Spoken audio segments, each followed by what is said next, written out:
Hi, Sally Haughey here, playing with process art, the power of open-ended art. Today, I'm going to give you some guiding principles, tips, and strategies to play-based art making. Now, play is at the heart of my work in the world. It's so important to child development, it's actually been recognized by the United Nations High Commission for Human Rights as a right of every child. Yet we're still fighting for this right in education. So today, at the very least, we're going to cover in this master class the difference between process art and craft art. Now, this is really important. Even if you already know this, I want you to really pay attention to the distinctions that define it inside the realm of play. This is important for articulation to those who don't understand the power of process art so that we can be very vocal. Take a stand for it, right? We're going to look at the 5 domains of process art. We're going to look at the 5 big benefits of process art. Really important, the latest and greatest knowledge on that. And then I'm going to take you through the 5 domains by stages and share with you some really tried and true art processes you can try. Okay?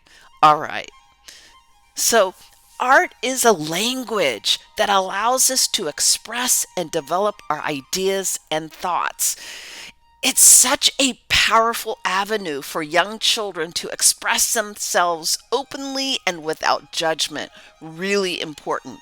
It gives children the opportunity to test out ideas.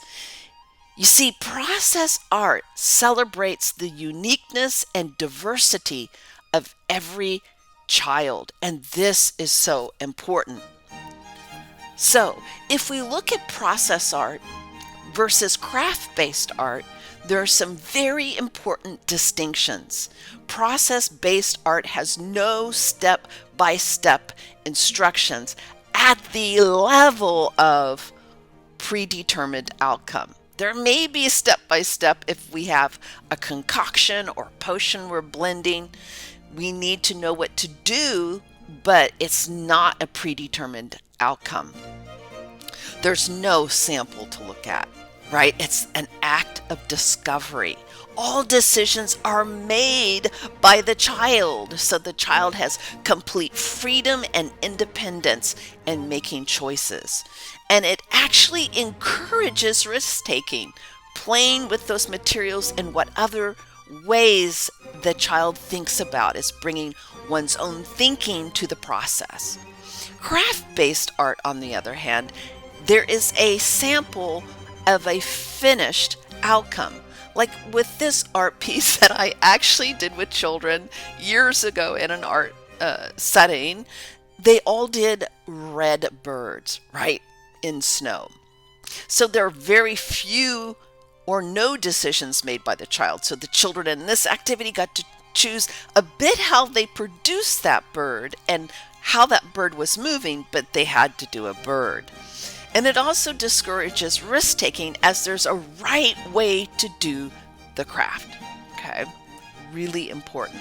It eliminates the child's thinking process. It's more imitation, not higher order thinking and planning.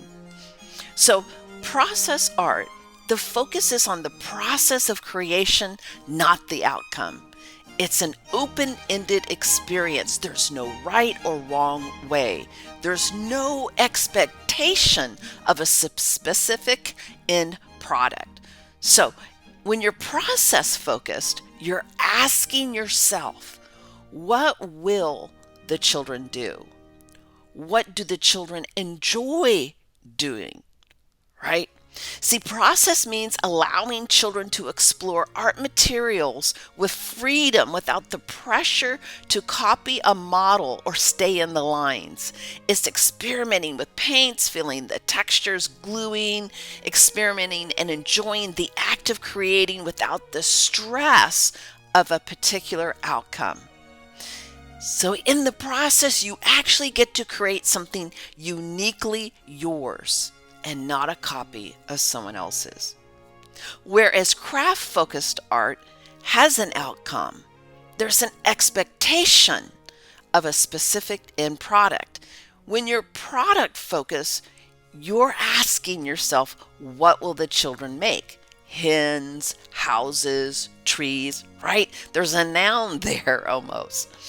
Craft focuses on that specific result, leaving children no room to deviate from the plan.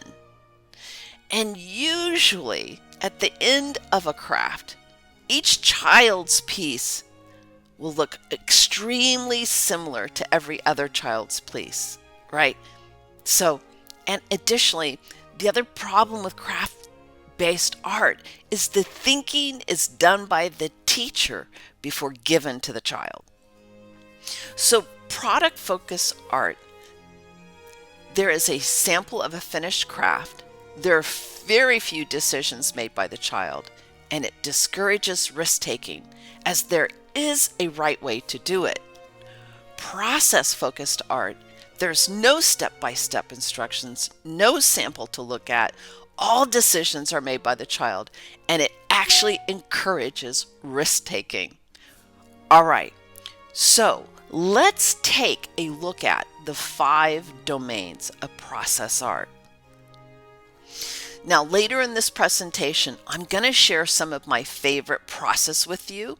But right now, I want to just take a look that these 5 domains are actually the domains in the visual arts. If you go to the national arts, you would see these are the 5 domains. So these 5 domains, we can offer children experiences in the process. So there's drawing, painting, sculpture, printmaking, and clay. I want to just bring something really important here. The presence is in the process is my motto, meaning the child's personal self is present in process art. So process art is a heart process because you can actually see so many things about the child. You can see where they are developmentally.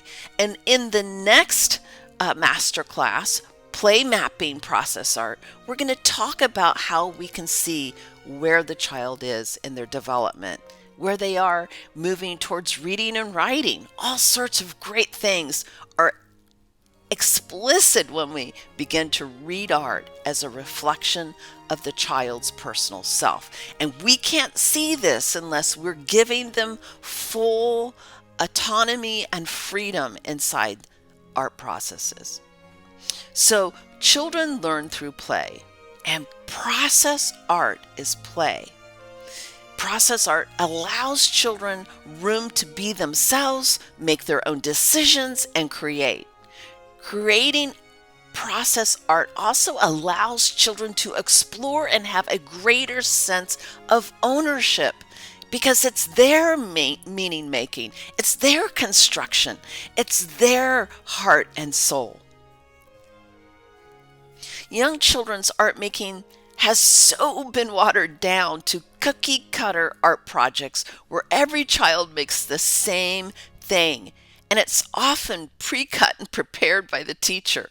You can see here again in my museum art class where I had everyone do a bird, while each one's personality and individuality is reflected. What if one of the children wanted to make a purple or green neon bird?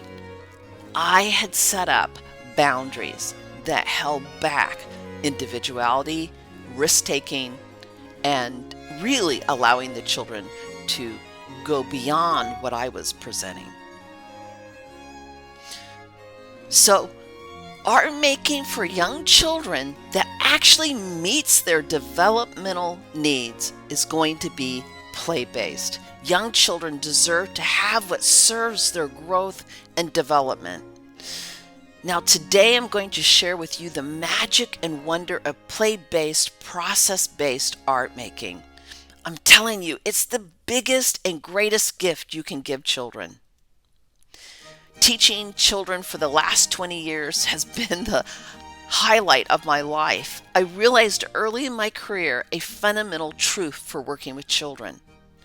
This truth literally shaped every choice and decision I made in the classroom and art studio.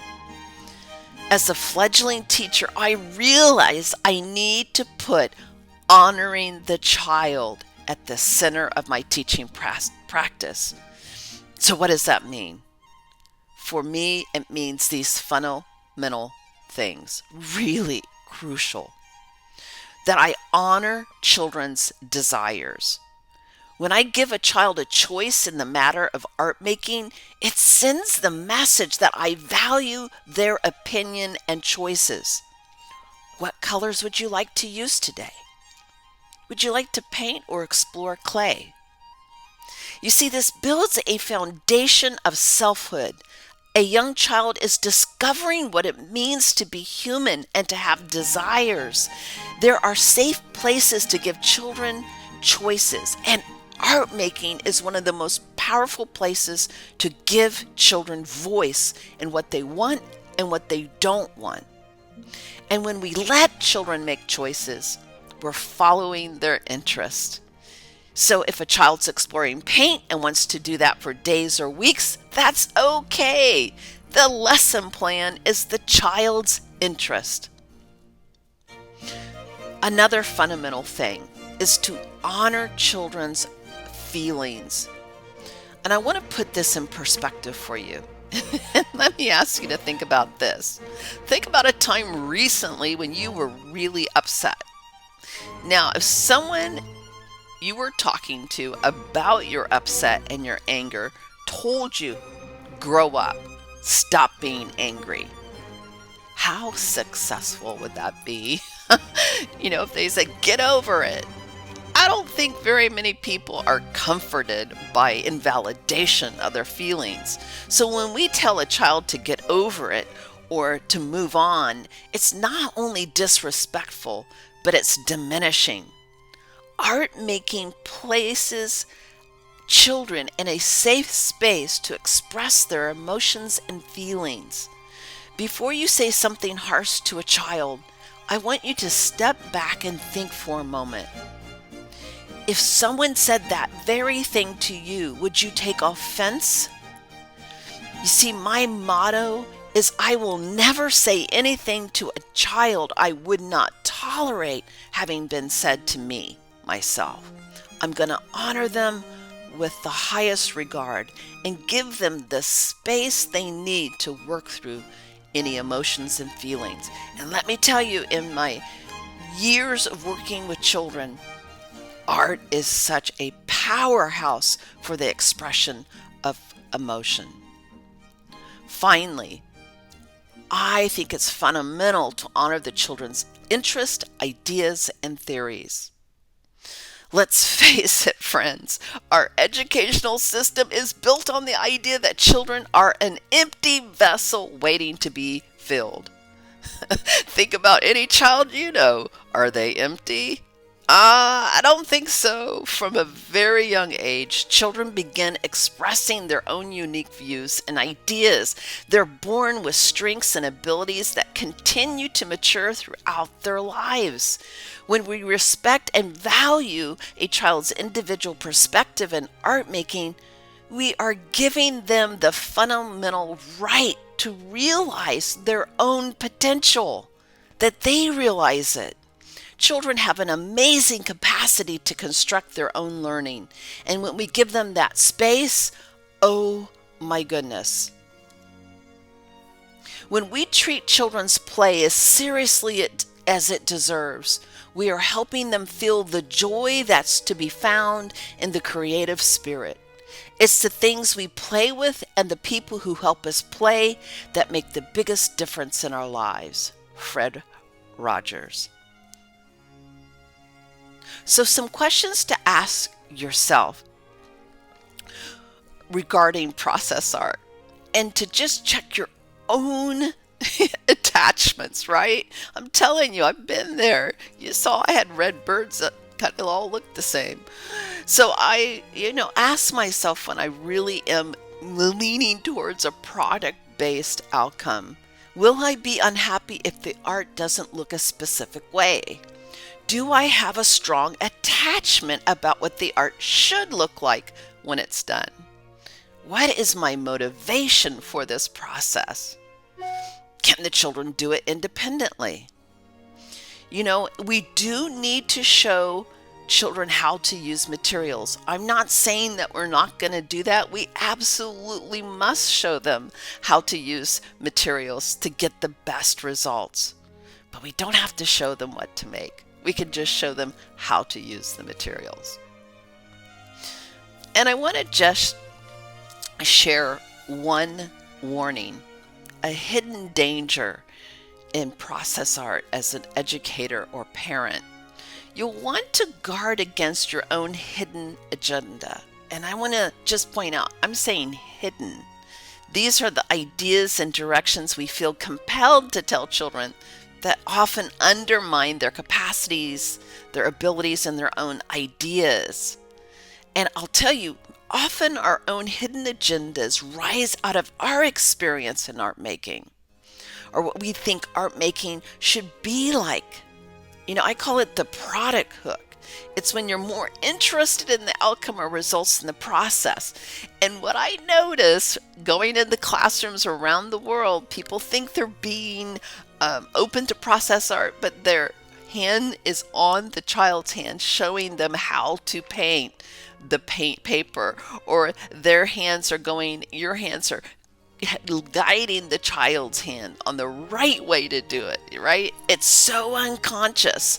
So just bring an awareness, check yourself. If you feel your hand moving towards a child's work, pull the hand back, right? It's all about honoring the process for the child and making sure we check our expectations at the door. And I want to just warn you, these are processes. You can expect the following. Process art will be messy. Children will do what they want with the materials. They'll explore the materials, often getting messy.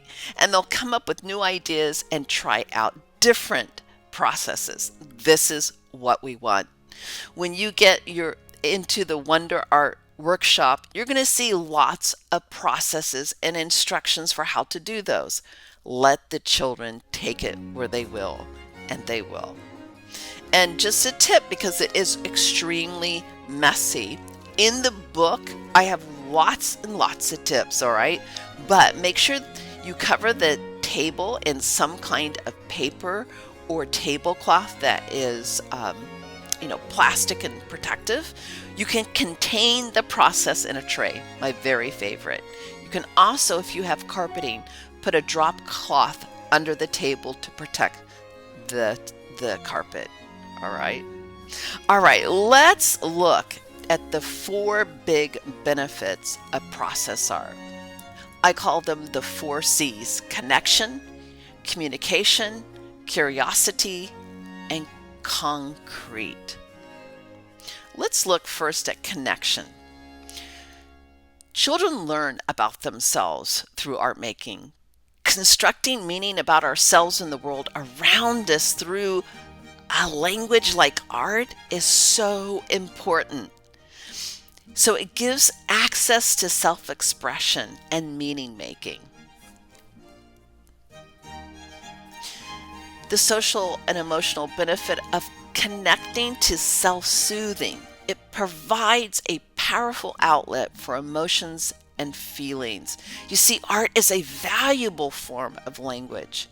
It's a precursor to written language, and many children can express themselves, their anger, through process art. I'm going to tell you, the most difficult children in behavior management in my classroom, art has always been the key to me helping that child self-soothe and self-regulate.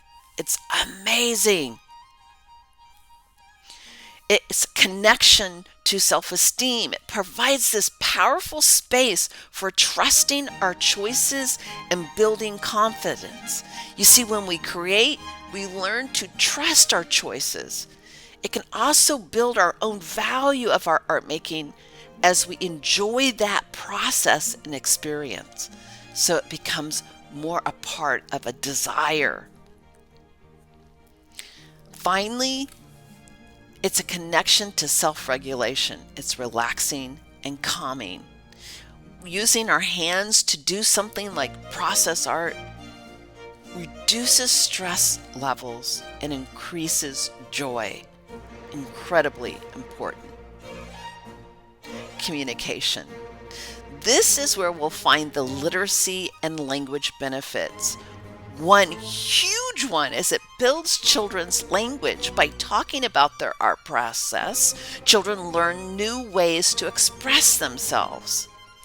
Encouraging children to talk about art, they're going to gain fluency in expressing themselves. Describing their art, they expand their ability to express their own ideas and thoughts. And art can lead to conversations where children express their points of view and perspectives. It's amazing.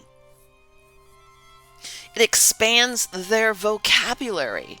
It introduces children to new vocabulary and concepts.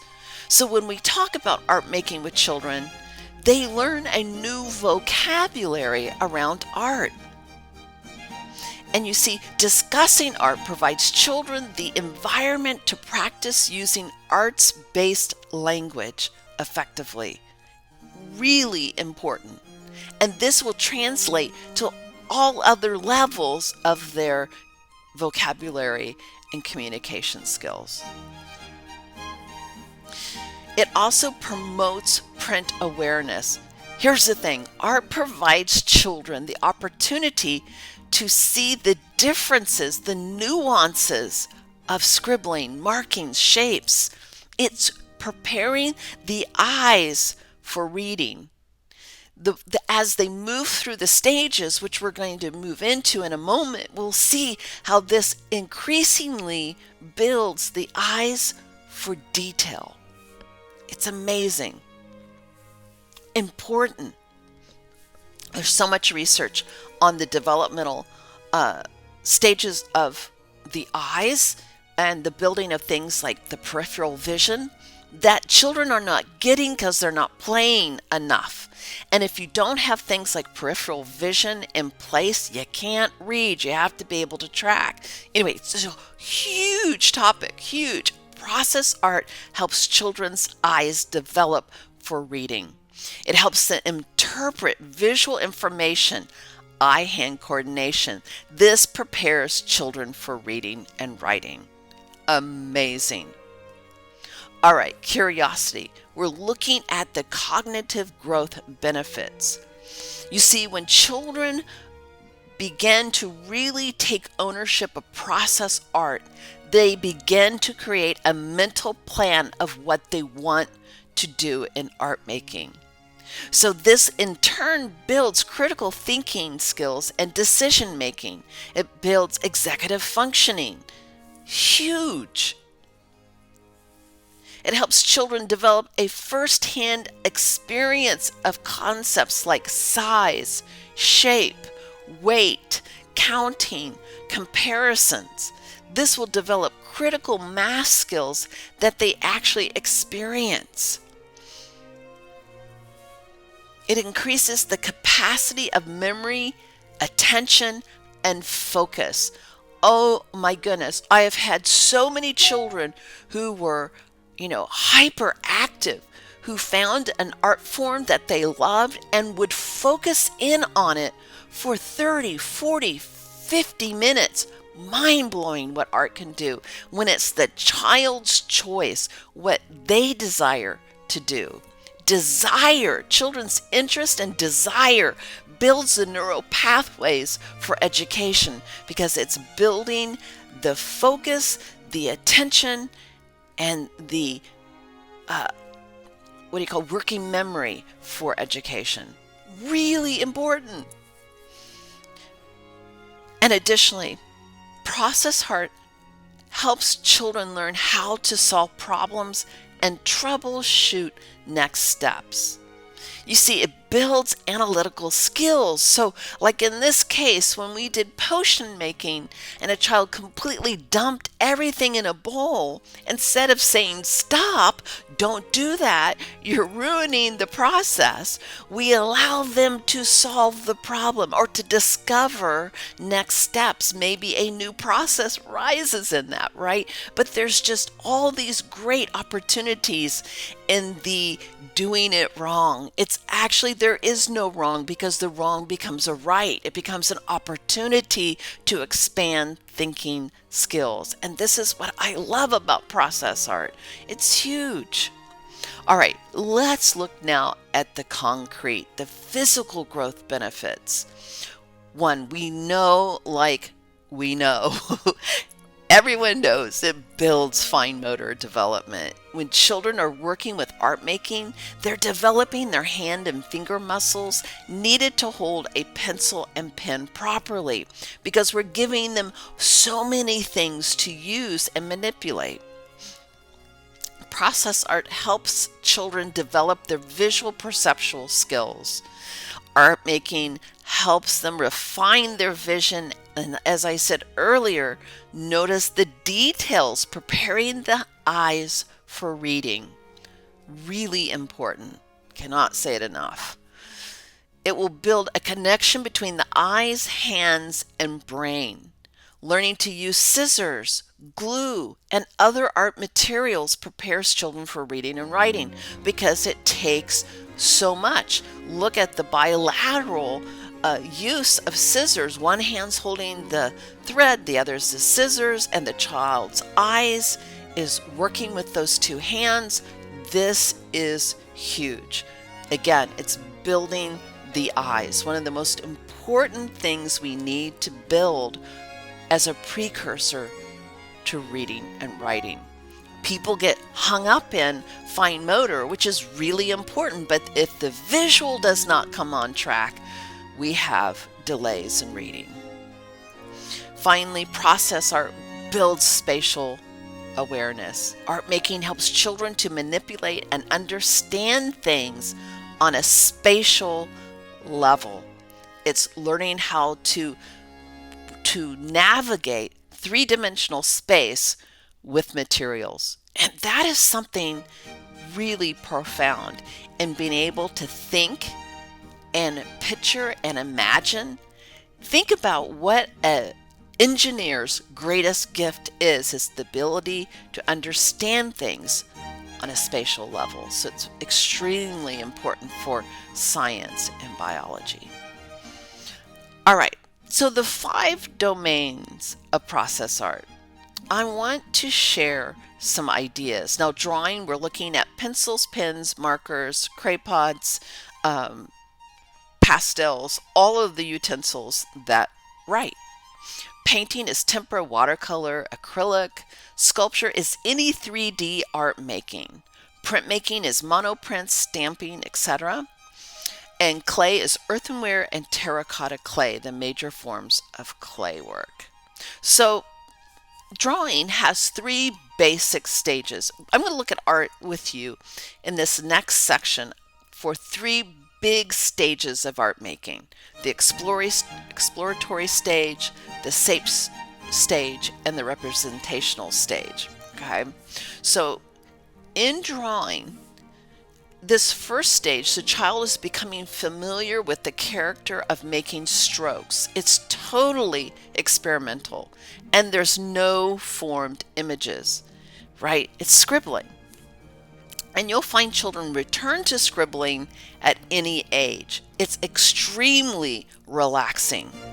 One of my favorite activities is to put on music in the atelier and let children scribble while keeping the beat and the rhythm with the music.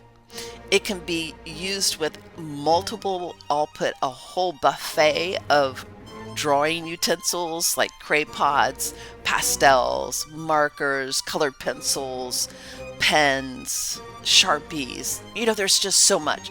The children love it. The next stage is the shape stage. Once the child has experienced the power of line, it's time to demonstrate how to begin to control making lines. This is still very abstract. So this is just making shapes, lines, etc. It's just beginning to form more, I would say, color and shape on the paper. So one of my favorite activities with this is to do shape, lines, and dots. I'll put out markers, crayons, colored pencils, and let the children draw organic shapes, squiggle lines, zigzag lines, dotted lines, dots. Sometimes what I have done is sit down in the atelier and just say, I'm going to draw as many different kinds of lines as I can. And that's how I start this.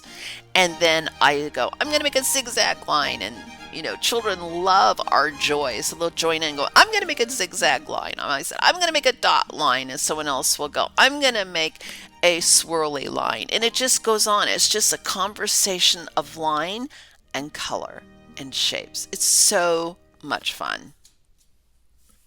And then there is painting. Tempera, watercolor, acrylic. And when we look at the exploratory stage, the child is becoming familiar with the character of using a brush. Again, it's being able to hold the brush, move it, have freedom with it. One of my favorite things to do is artist studies. And William de Kooning is fabulous because look at this. I had the children cut up an old phone book. You can use newspapers or even junk mail. But I love the black and white, right? And they glued down pieces of construction paper. You can use gray tones, black. I've done this so many different ways. And then finally, so this is like a 2-day process. They glue down the newsprint and the construction paper, and then the next day when it's dry, we come back and just paint with black tempera in a swirling, wonderful scribble way. Children love it, and the end result really is quite astonishing. Another thing to do is making our own paintbrushes out of twigs and different things that we can attach to them and then test it out. This gives them that exploratory use of how can I do mark making with this paint. And then finally, one of my favorite collaborative pieces, I have to share this because it's so much fun, is I will buy a big, large canvas and let the children paint over it for a period of several days. Now this was an autumn painting. This is on my blog if you want to see more details. So I put out kind of autumn-like colors with the children helping to choose. Once they finished painting it, we went for a walk and picked up some nature items and glued them on the painting. Then we came back and did a little more painting. It is absolutely stunning. And again, a totally experimental and free way of creating. All right, sculpture. So sculpture is any 3D art making, and I feel like this is probably the area, sculpture and clay, where a lot of early childhood educators and even at-home moms don't do as much of.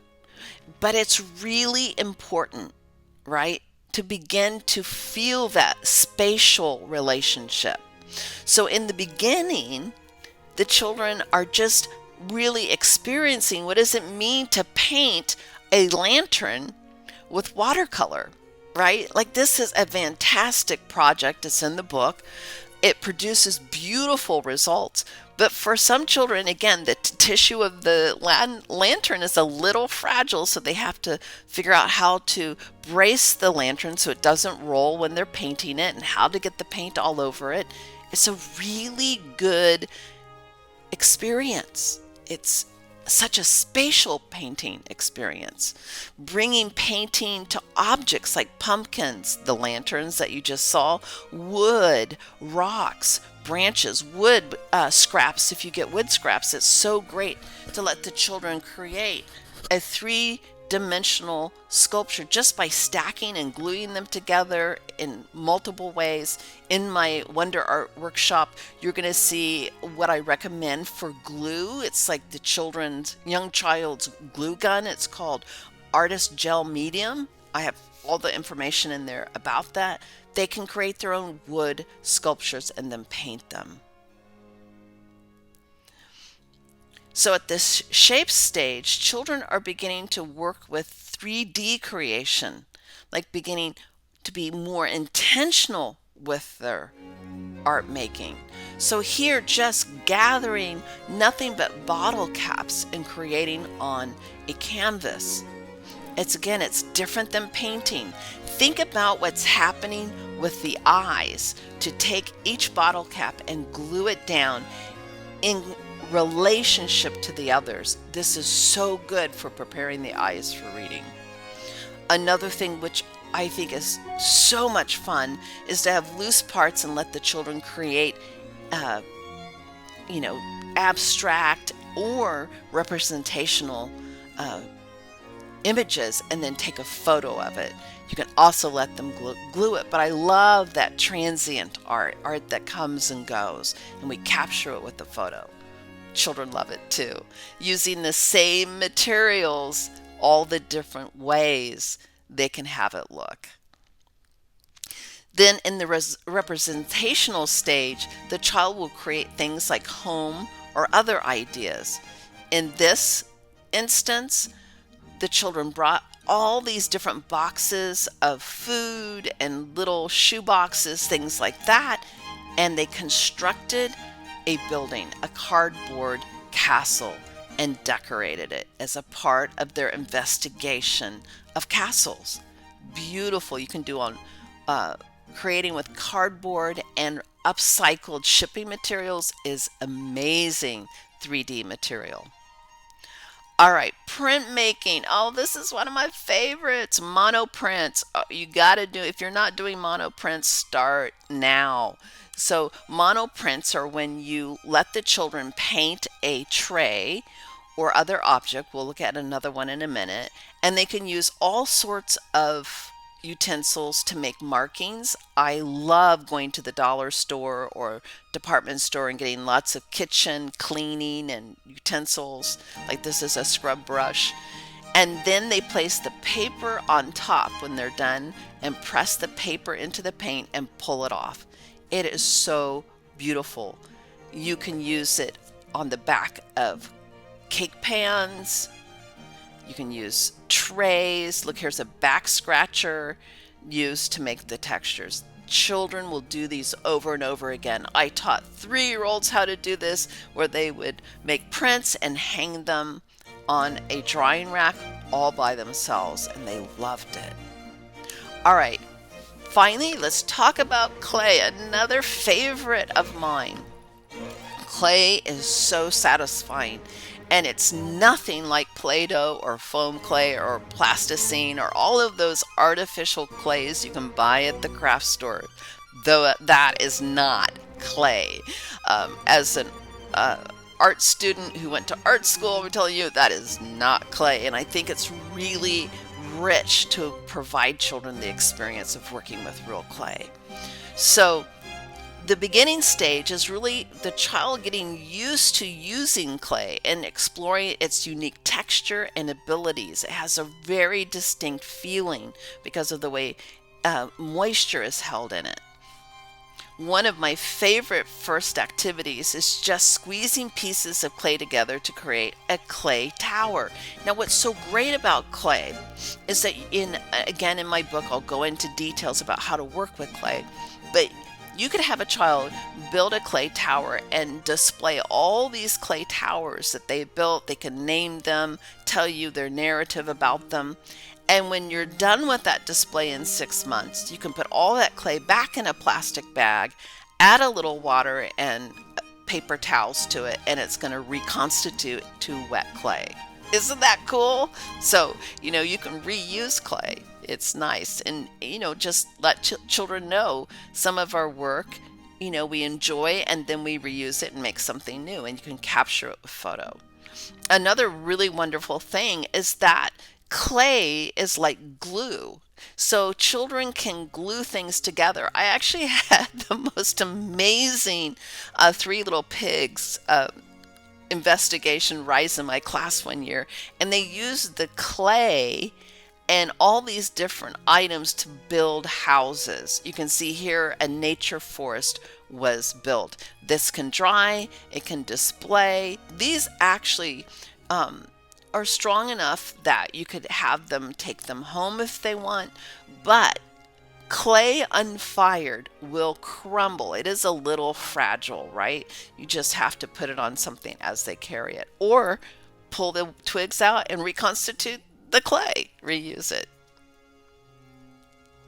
At the shape stage, the child has had some time with clay and they begin to make more forms. So you'll see here, this is in the book where we did clay sculpture using twigs and building on top of the twigs and putting in loose parts. So great, and children actually get more formed about that.